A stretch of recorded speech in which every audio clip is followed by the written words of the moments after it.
Vous avez déjà entendu parler de villes fantômes, n'est-ce pas? Des endroits abandonnés, silencieux, où la nature a repris ses droits. Mais connaissez-vous l'histoire de Poveglia? Une petite île près de Venise qui n'est pas seulement abandonnée, mais qu'on dit maudite, hantée par les âmes de milliers de morts. Laissez-moi vous raconter son histoire terrifiante, mais attention, elle pourrait vous donner des cauchemars. Tout a commencé il y a plusieurs siècles. Imaginez, nous sommes au XIVe siècle, en pleine épidémie de peste noire. L'Europe est dévastée. Pour protéger Venise, les autorités décident de faire de Poveglia une île de quarantaine. Toute personne montrant le moindre symptôme de la peste y était envoyée de force. Familles séparées, bateaux remplis de mourants.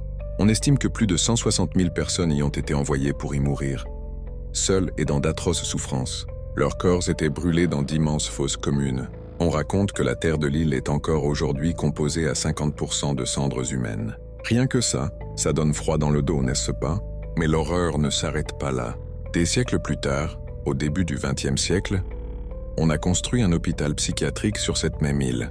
Un endroit isolé, parfait pour cacher les fous de la société. Et c'est là que la légende prend une tournure encore plus sombre. Le directeur de l'hôpital était, dit-on, un médecin sadique qui menait des expériences atroces sur ses patients. Lobotomie pratiquée avec des outils rudimentaires, torture psychologique.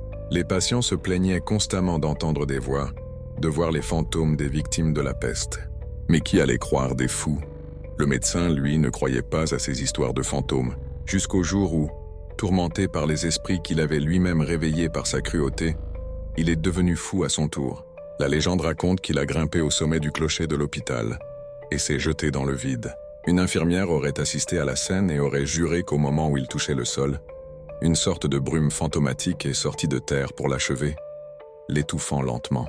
Aujourd'hui, Poveglia est strictement interdite au public. Les pêcheurs locaux refusent même de s'approcher de ses côtes, de peur que leurs filets ne remontent des ossements humains.